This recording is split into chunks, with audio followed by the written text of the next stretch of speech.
Here are your hosts for Living the Run, Rex Stevens and Paul Terek. Good evening, San Luis Obispo. You are listening to Living the Run. I am your host, Rex Stevens, sitting aside, former Olympian, and according to last week, the marathon goddess said, the best voice in studio, Mr. Paul Terek. Don't forget to add, I didn't share this with you because I didn't want to be heckled, but Ryan and I used to play basketball in a league in AG, and Ryan has since moved away and quit our team. But our team went on to win the championship for our division. It was a lowly division. You know, we obviously weren't in the minor league or semi-pro division, but I think it was like 90 and over league. We somehow skated into that, and we got a victory in the championship game. Good competition. You missed it, Rex, but we are the litter getters. Myself and Ben Green. He was a former guest on the show, and the rest of the team is all made up mostly of California Parks Rangers. You may see them out at Lopez or out on the dunes or wherever. So we managed to take home the trophy. Well, hey, that's tremendous, Paul. It sounds like a really neat team effort too. It's kind of interesting though. You going from Big Ten champion at Michigan State to the Olympics in 2004, and the thing you seem to be most proud of here lately, rec league hoop in AG. It's not what have you done. It's what have you done lately, Rex. That's what's important. And it was the rec league, the D3 actually, not even 1 or 2 or some other segmented division, but the Division 3 champion. So yeah. What have I done lately? That's what it was. Well, it's not. When was the last championship you won, buddy? Was it since Monday? I suppose you have to participate to have won a championship, and I'm not currently in a rec league. Maybe if a roster spot opens there, Paul, you'll get me on. Dude, do you have Paul? We won the championship. We don't have any open spots, man. Our spots are full with winners, not with spectators. In case you get a retiree or another an injury or retiree, we may let you know. Yeah, or another. I'll pencil you in.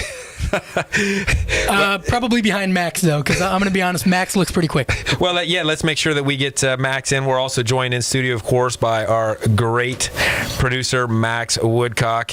Max, you on any rec league teams? Not since college.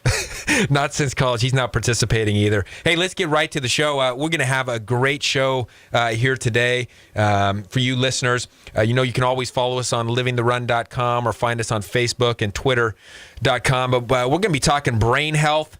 Tonight, it's a big topic in the news right now. We're seeing concussions in the sporting world. We hear more about childhood issues. We're hearing about depression at a high.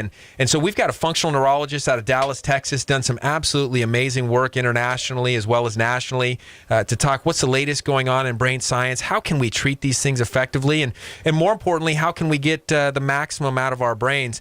He's going to be followed by a scout from the NHL, the Washington Capitals, AJ Taves, who's just going to be talking about some of the changes that we're going to be seeing here, not only at the NHL level and how we're treating these things and how we're trying to protect against them, but what about our youth? Paul, I know you've got a son and I've got 2 sons, and I know a lot of us are concerned about the health of our children's brains. And what we can be looking for as parents to protect that and to preserve that and to help maximize our kids as they keep growing up. I think the thing to keep in mind here is when you look at the 1980s, the 70s and 80s football player. These were some of the greatest athletes in the U.S. And you look at them, and they were big. And they were cut, and they had muscles, but they weren't the specimens that you see today. They weren't the guys. If you had a guy in the league that could run like 4.4 or 4.5, and he was like 6 foot and 210 pounds, he was an incredible athlete, And now you look at it, and you got a guy that's like 6'4", 240, and he's got 5% body fat, and he's running like, he's running 4.4, he's running 4.3 or something. There's more mass moving a lot quicker out there, especially on the football field, on the hockey rink. So that's one of the things to take into consideration, and it's happening at a younger level. You look at some of these high school kids now, and they're like grown men. Absolutely. Even the junior high kids now and the high school kids are constantly concerned about the latest supplement, the latest thing to take to try to improve that performance, to get, like you said, you get that extra tenth of a second off of their 40 to increase that bench press or that squat. And we just got to start to wonder, and hopefully we can ask Dr. Brandon Brock about this, is, what about these supplements? Where may they be having their toll? What about some of even some of the illegal things that have been used at the higher level? How may they impact these nervous systems and these brains as guys are aging and moving forward? I'll try to stay on topic with this because this is one of my biggest pet peeves in track and field. But at the high school level, you got to look at it like this too. There is so much riding on the line for a good high school athlete. If he was a great high school athlete, scholarship opportunities, you go to college and you dominate. I mean, the professional contracts they have now, millions and millions of dollars. There is so much riding on the line at the high school level and so much pressure that these kids are willing to do whatever it takes to get there. And unfortunately, they're not looking down the road and saying, well, that's fine, but if I'm out there dropping my head and dropping my shoulder on every hit and I'm taking a beating every game, where's the trade-off? And, it's somebody's got to step in at some point and say something, because the thing is, at the high school level, they don't test. They do not test at the high school level, at least that I'm aware of. Last I knew, there was talk of it, and then it became the whole, well, he's a minor, you'd have to have his parents' permission, and then privacy laws and everything else. And they've never been able to develop a rigorous testing program at the high school level. Absolutely. And, one thing that's always bothered me is a lack of distinction between performance and longevity. We look at different types of exercise, we look at different sports, athletics, different ways of using nutrition, and oftentimes they're used to enhance performance, but they're not used to enhance longevity, and nobody's getting the idea that they may be sacrificing their long-term health but who cares for the sake of performance. But who cares, because you sign you get a $10 million signing bonus, $10 million, I mean, how much money is that over the course of your lifetime? You're never going to earn that. If you get a job that makes $100,000 a year, good luck making $10 million. Yeah, but the percentage of those is very small. I heard about but the chance to achieve that everybody buys lottery tickets. The percentage to win is small, but how many people buy it? Yeah, absolutely. I mean, there's a linebacker at Ohio State apparently just decided to not keep his tryout with the Cleveland Browns because he has had one concussion at Ohio State and said he doesn't want to keep risking more. But see, he's got an opportunity to go to law school. His father's a lawyer. He's got a setup for him. But how many people are we talking there, Paul? I mean, we're talking about a very, very minute percentage. And again, I just think that we can do things better, not to sacrifice our young, sacrifice our youth, and especially when we're talking about their health, nervous system, brain. I totally agree with you. What it's going to boil down to, though, is, you look at the general public and you look at a lot of people that are willing. How many people still smoke? How many people are, compulsive drinkers? And it's like they can't say no to those simple things. And it's proven that those are bad for them. There's no study out there that says, a cigarette every now and then, probably good for you. There is no study, but people still do it. Well, yeah. And the studies on concussions and all the neurologists, they get together, and there is still there's a lot of gray area out there that people will say, I don't want to believe that it's bad, so I'm going to grab onto this rope over here, and I'm going to yeah, it's not bad, take a salt tablet, walk it off, you'll be fine. No, it's okay, your memory will come back tomorrow, son. But the Living the Run listener, Paul, is much above the average here, and his radio dial is broken and he's waiting to hear the update scores. And the Living the Run listener is dying to hear more information about not only how to perform better, but really how to preserve themselves, how to increase longevity, how to increase aging in such a way that they maintain that quality of their life. And that's what we again expect to talk to Dr. Brock about is what are the things that we can do and what can we expect out of different therapies and so forth to maintain that longevity and to achieve it at a very high level. Yeah, it's going to be great to get the information. A lot of it, like you said, people don't know, and the listeners are tuned in for this, and it'll be good information for them because, like you said, I have a son, you have two. There's a lot of parents out there kind of wondering about this, thinking, man, maybe it's not a big thing, but really. For the chance that your kid might get a scholarship, maybe to play football or to play hockey or get involved in. They had a thing on TV about women's soccer players that were getting concussions, from heading the ball so much, and it's for that small opportunity. Is it really worth risking their mental capacity later on? Yeah, absolutely. Actually, it looks like Dr. Brock is going to be calling in here in just moments. So we're going to take a quick break. I wanted to let you know, we're going to have at the end of the show, or towards the end of the show, we're going to have a trivia question as well, and you're going to get a chance to jump into Jaffa Cafe. Jaffa Cafe has joined here with the Living the Run, and for those of you that don't know, it's been voted number one best Mediterranean food for 5 years in a row, to New Times Readers poll. You want a shawarma, you want a little gyro, a little baklava over there. Adnan is the most unbelievable guy, and he said, hey, $20. I asked him, hey, do you think you could give away a wrap, a euro, something? He says, no, what we'll do is we'll give $20 gift cards to your winners on your show. He goes, that way not one person comes in but two. This is the kind of guy he is. He lives the run at the highest level, and I'm excited about this. So listeners, towards the end of the show, get a chance to win $20 to Jaffa Cafe. Yeah, he's like a drug dealer. First one's free. First one's free. Come on in. First euro's free. Oh, yeah, on the house. I'll see you tomorrow. Hey, guys, back in moments with Dr. Brock. We're going to talk cool brain science here on Living the Run. You're listening to Living the Run on ESPN Radio 1280 The Ticket. We're back with Living the Run. Welcome back to Living the Run. Thanks for joining us. We are talking brain health today, and we are super jazzed to be joined by one of the top functional neurologists, both nationally and internationally. This is a guy I've heard many times lecture when I was back in Texas, but Dr. Brandon Brock is a guy that's been teaching this neurology stuff on a top level. He's spent a lot of time in Europe now, but he's treating anything from pediatrics to cardiology to neurology. Dr. Brock, thanks so much for joining us. Hey guys, how you doing? It's great to be here. Yeah, fantastic. Well, let's just start with this in the news, Dr. Brock. It's just absolutely amazing. All kinds of conjecture with regards to what's going on in brain health these days. And, it starts right now in the news. It seems to be around those physical athletes that are football players, hockey players, even soccer, as Paul was mentioning earlier, taking the head trauma, the repeated head trauma, and then having some pretty ill effects down the road years later. What can we make of all this stuff? Well, these guys are becoming definitely aware. You got a lot of people that invest money in these athletes. They invest a lot of time themselves in becoming good athletes. They get an injury, they take a blow to the head, and whether it be immediate or 4 or 5 or 6 or even 10 or 12 years down the road, we're starting to see some, and people are becoming vocal about it, so you're starting to see a lot of bad things that are kind of coming up in the media. It's really nothing new, but people are realizing that this is something that needs to be addressed, especially in some of the local small cities where you're seeing a lot of high school athletes that are getting, brain injuries. They got their whole life ahead of them. They can't think the same way. They can't go to college. They can't function, and they become very, very debilitated.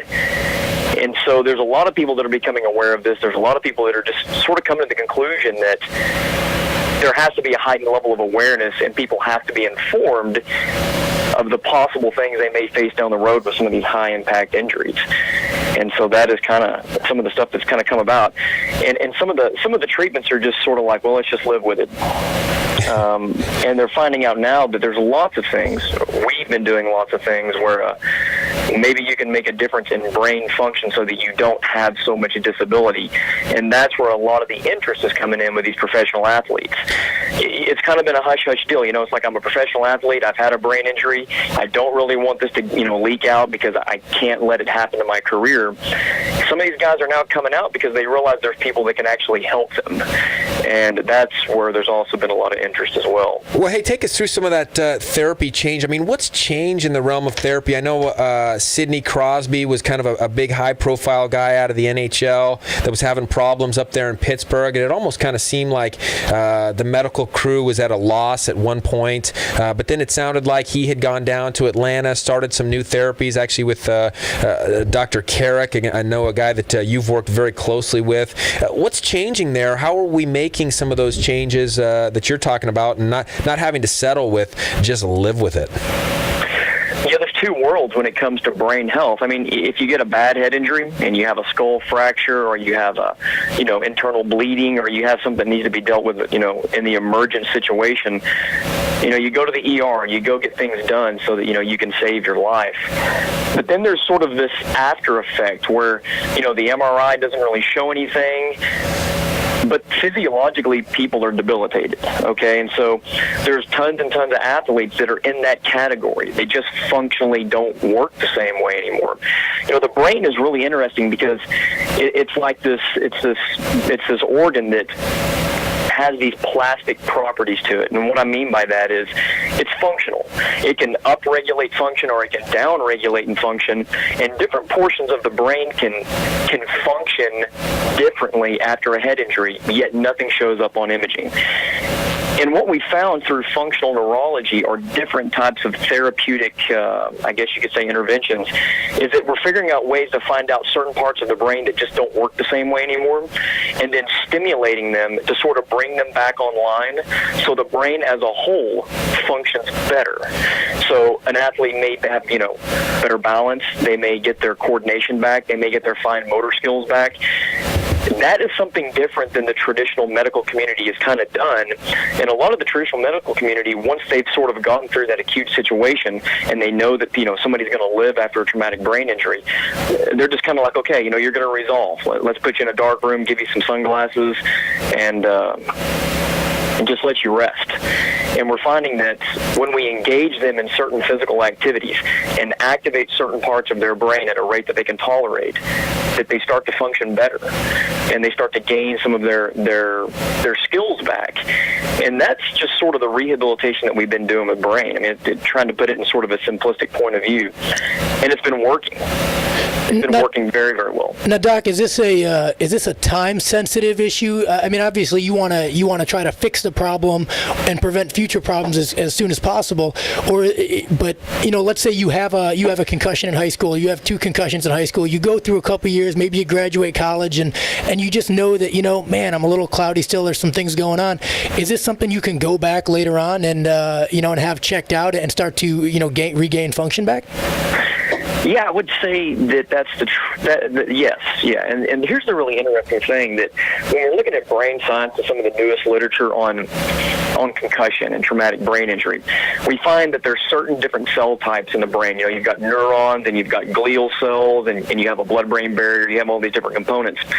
But there's these things called glial cells, and they make basically these chemicals that create inflammation, okay?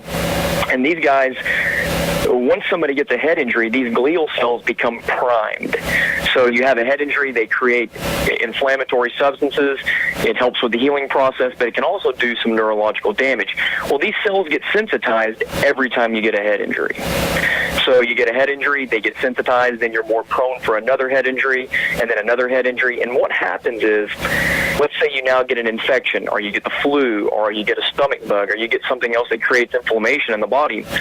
Now it causes these glial cells to reactivate, and you become chemically reconcussed and get symptoms just like you had during your initial traumatic brain injury insult. So people who aren't treated appropriately over a certain period of time, their threshold for reconcussion or traumatic brain injury-like symptoms gets much, much more narrow. Of course, some people are a little bit more prone for this than others. But we're finding all kinds of cool things in the literature. We're finding all kinds of cool things in research. And we're finding that through nutrition and through things that have an anti-inflammatory sort of concept to them, and by activating the brain at a rate that's kind of appropriate for that individual, that we can start to regain a lot of function in these people. And it's really outside of the world of medicine.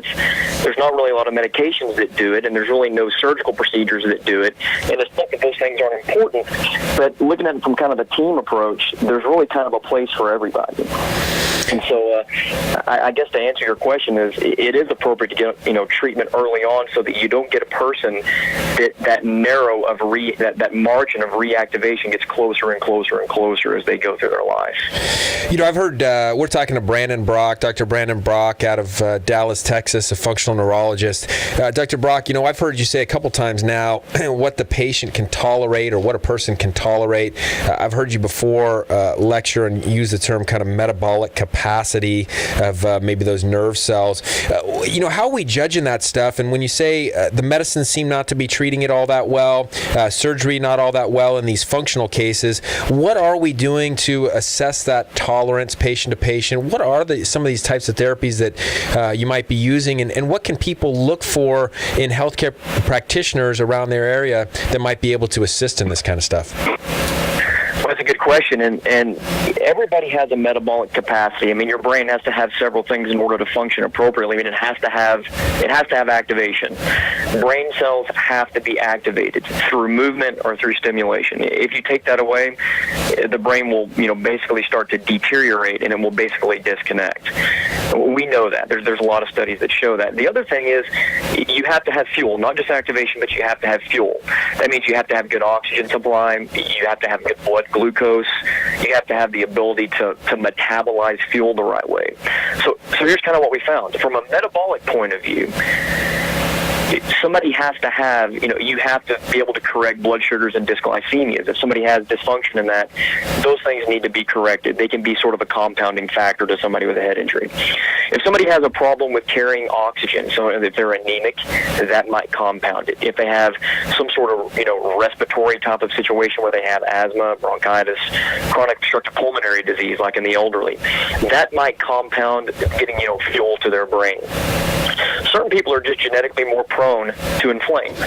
Certain people that have autoimmune conditions, or if they have inflammatory bowel disease, there's a lot of literature that shows that people that have inflammatory bowel disease, whether they have a gluten intolerance or they have some sort of inflammatory condition, they can get a lower threshold.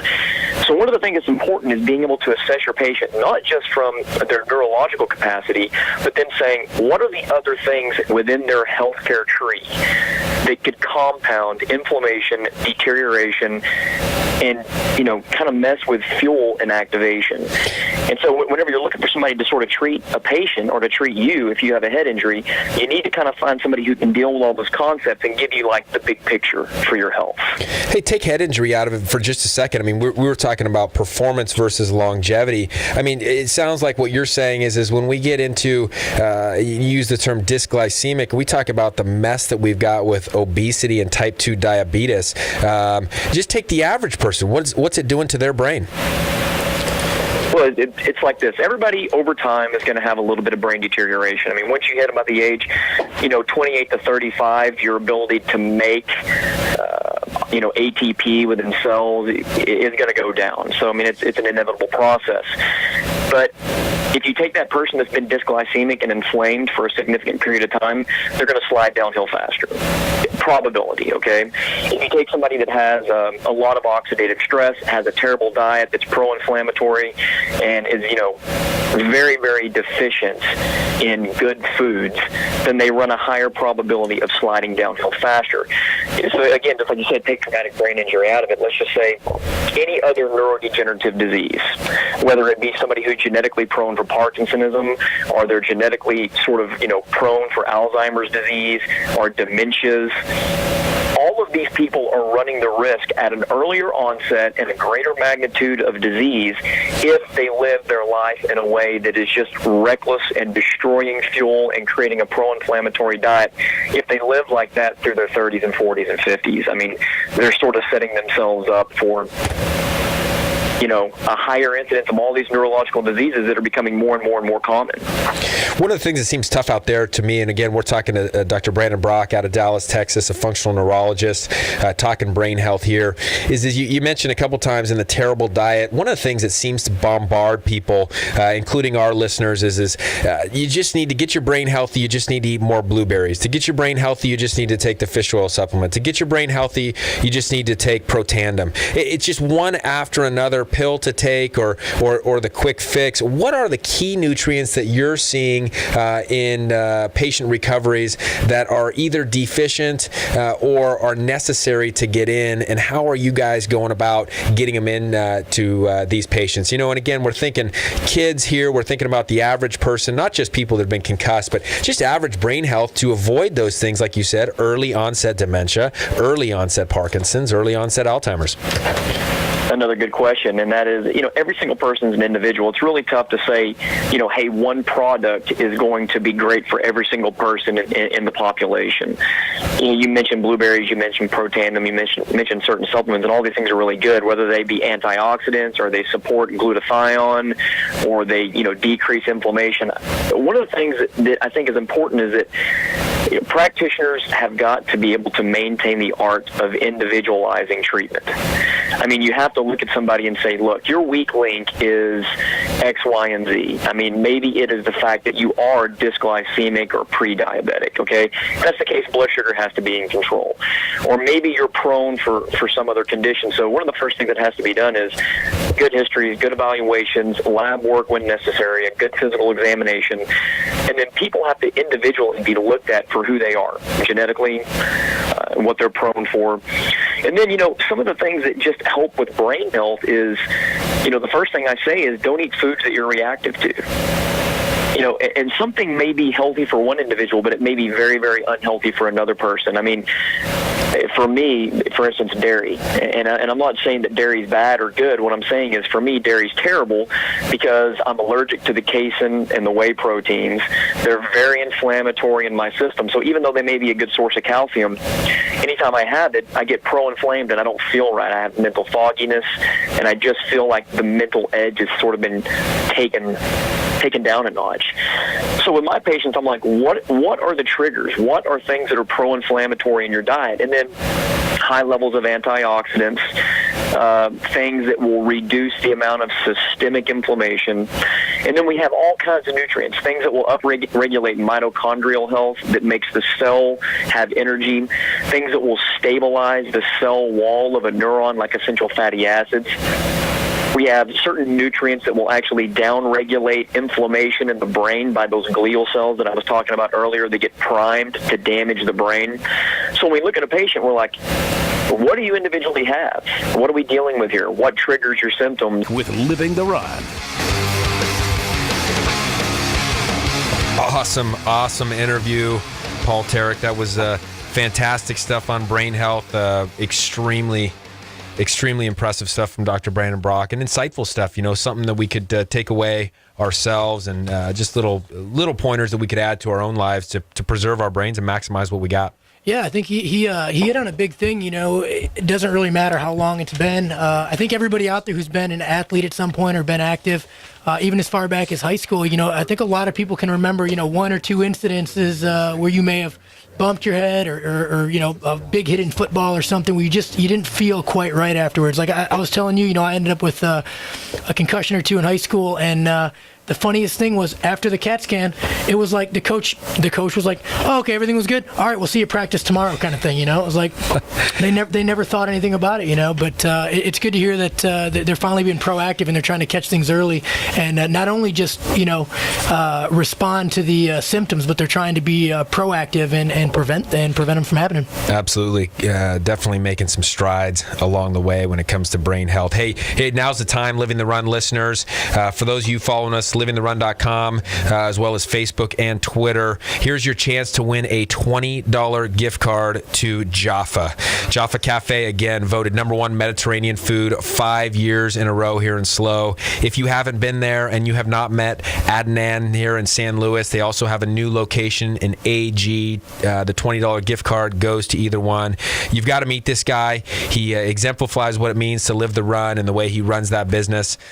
Just an absolutely unselfish, wonderful guy. So here is the trivia question for the day, and respond on Facebook. First correct answer on Facebook will win the $20 gift card to Jaffa. How about this? What do you think, Paul, on these questions? It looks like a lot of data. What do you think we should go with? What do you think? Anything from Dr. Brock, or should we just come up with this about how many neurons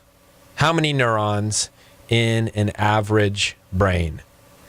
He talked about neurons. He talked about nerve cells. He talked about glial cells. Let's just talk about neurons themselves. Let's just put it in an approximately, listeners, how many neurons can you find in the average brain? Again, not Paul's brain, but the average brain. I knew it was coming. I thought we had gotten past it, but it was like it snuck up on me. Hey, first right answer on Living the Run on Facebook there gets $20 to Jaffa. But we are joined right now, fortunate to be joined. He is currently in Minnesota. Scout with the Washington Capitals NHL hockey team, ice hockey team. He's been in youth hockey, Cedar Rapids Cyclones, if I remember correctly, and even GM and coach of the Chicago Steel. He's seen hockey on all levels, played at Northeastern. Mr. AJ Taves, thanks for joining us. Hey, I don't know if you should be bashing Paul here about who's got the least amount of neurons in the brain after you were a defensive lineman at $140 at Lynbrook High School, so you might want to ease up on him. Fantastic point. Thanks. I like this guy already. Best guest we've ever had. Well, just wait till we get him in studio. AJ, we just got off the phone with Dr. Brandon Brock talking about big news out there in concussion world, both in the NFL, but you guys are definitely seeing in the NHL. Sidney Crosby making the news, and I know it's happening. Hey, what is the talk in the locker room out there? How are the guys themselves, the athletes, addressing these issues, and does it seem like there's a level of concern among them now? I for sure there is, and I think in the past, similar to other sports, you used to get, you ding your head up. I mean, first of all, it's hard. You can't see what's going on. It's not like your knee where you bang your knee and you go, gosh, my knee feels weird. It's loose. You just don't know. And they used to, just tell you to suck it up, and you just got dinged, and you just got your bell rung. And I think now. Guys are a little bit more, I think more than anything, it's the unknown. They know that it's not great. It's definitely not good when you're getting concussions, and it's not good when you bang your head on anything. But I think the unknown right now is kind of a huge factor. And I think guys now are looking. I mean, shoot, let's face it. The guys in the NHL. I mean, the guy the guy making the least money is making $500,000 a year. So if these guys are fairly smart with their money, they're going to be set for a long time, and they're thinking, well, what am I going to do after? How am I going to?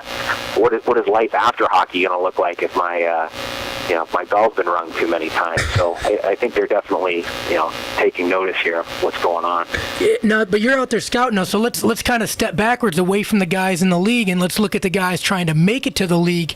Are you seeing them taking the same amount of precautions? And then do you also notice a difference between say an American hockey player and somebody who might be from like the Eastern Bloc, or from over in Europe? Do you notice a difference in the way that they will either report their injury or take care of themselves or handle themselves?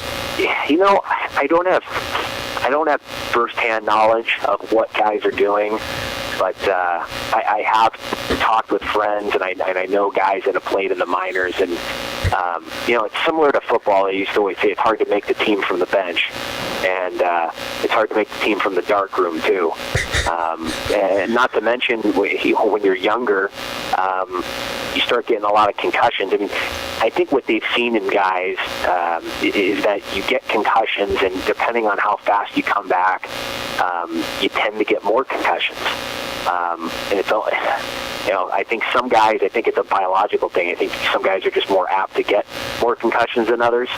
But it's definitely a red flag. I mean, we're getting ready for the draft right now, and that's one of the buzzwords I always ask guys about injuries that I know about, or I even ask them if they've been injured. And the second question I ask is concussions. Have you had any? How many have you had? How many games did you miss? How much time were you out? Any side effects? And I take all the notes down, and we send them to our doctors, and then our doctors kind of take it from there. And we got to know. We're looking to draft a kid and invest a lot into him, and we need to know if this kid's going to be able to, if he's going to make it or not. Take to this kind of stuff. And take us through, AJ. You played years back. You played youth hockey. Then you played into college, and then you've been in the coaching side of this thing too, with some of the young kids and so forth. Is there a change in rules? Has there been a change, any kind of changing the guard with equipment? Is there a lot of resistance to this kind of stuff, or is it still just kind of being blown over and just not really a big topic of conversation? You know what?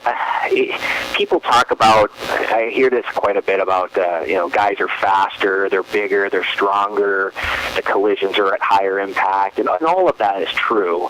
I really think that the biggest thing that has happened is that guys have had, and again, I don't want to make it sound like I want to make sure I'm sensitive to the guys that have these things, but I think what's happened is guys have now had concussions where they've had like major issues. I mean, Crosby could be an example. There's other guys where they have light sensitivity. They get dizzy, and that's not just getting your bell rung where you're kind of you're feeling a little silly for a second, but then you regain.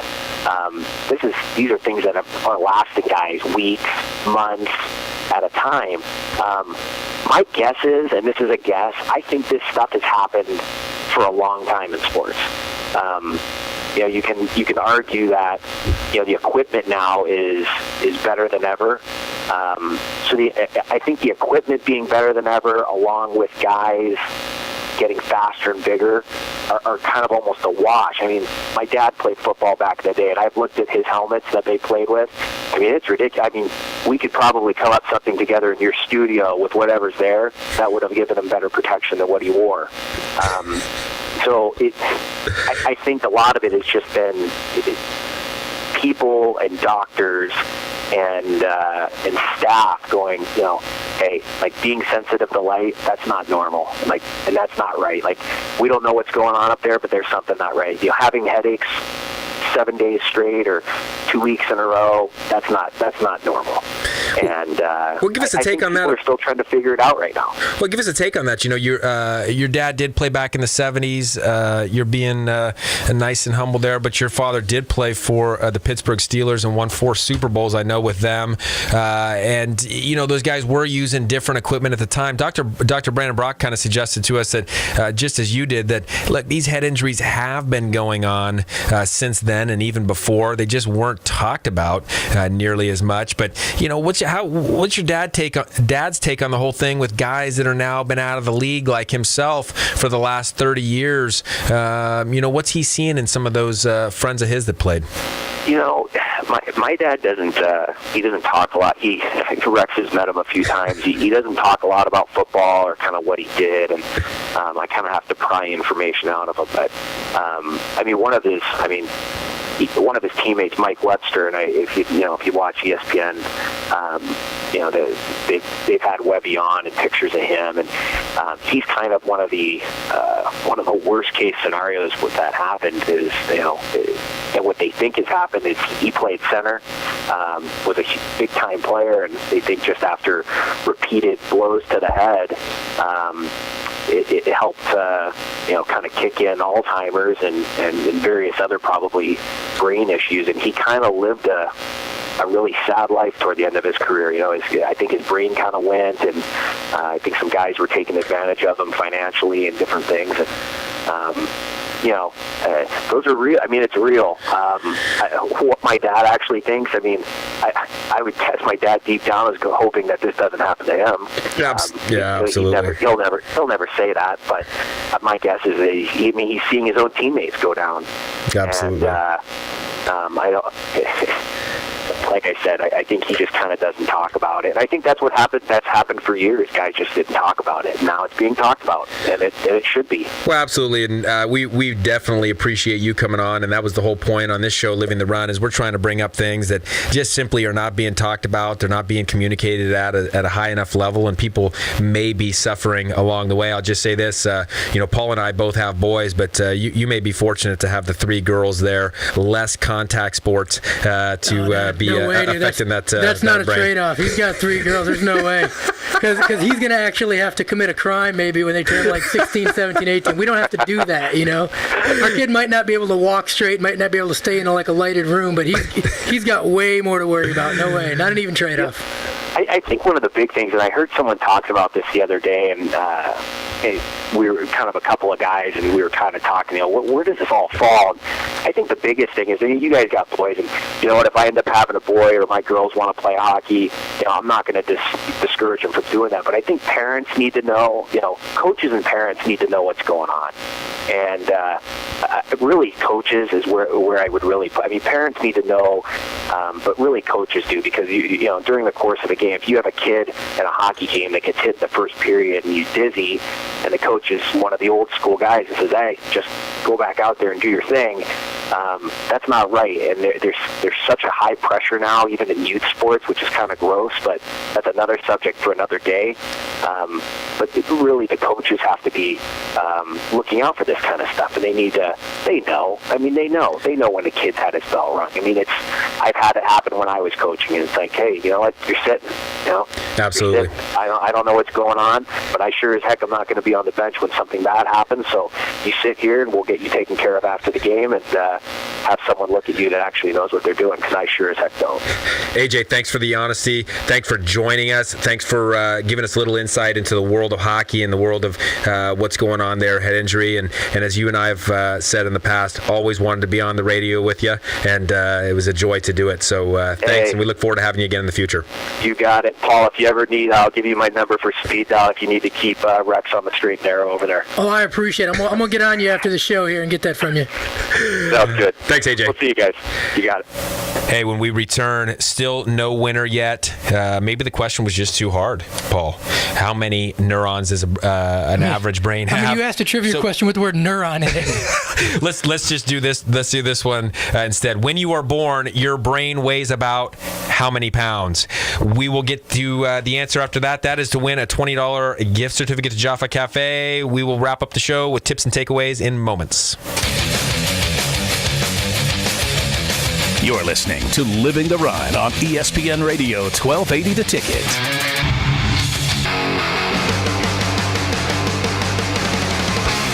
We're back with Living the Ride. When you were born, Friends tell friends about Perry. your brain weighs how many pounds? When I'm born, I'm going to say 4. No, wait, no, God, no. Wait, 2.5. 1 pound, about a pound when you're born. When you were born, and we do have a winner, $20 gift card going to Ben. You know who you are, Ben. We will send that to you ASAP from Jaffa Cafe. Enjoy a tremendous meal. Tips and takeaways, real quick, Paul. Oh, I'm sorry. That was the worst guess ever. Babies weigh 6 pounds. I guess their brain weighed 4.